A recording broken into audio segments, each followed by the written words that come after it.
This is Motorola Moto G62 5G, and today we would like to demonstrate how you can download and install the Opera browser on it.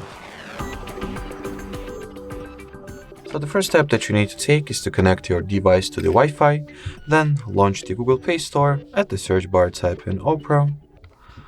Once any data app is found, click on this green install button and wait for the Opera browser to get downloaded and installed respectively. Now we can launch the app and undergo a very simple but necessary setup procedure. So it starts with this welcome in page, which you want to tap on the blue button continue on. Then decide whether you would like to set Opera as your default browser app, skip this step, and finally customize the permissions and access that you're going to grant to Opera, or simply allow everything that it asks for and start using the app. Alrighty, so that will be it for this video, guys. Thank you so much for watching, and bye bye.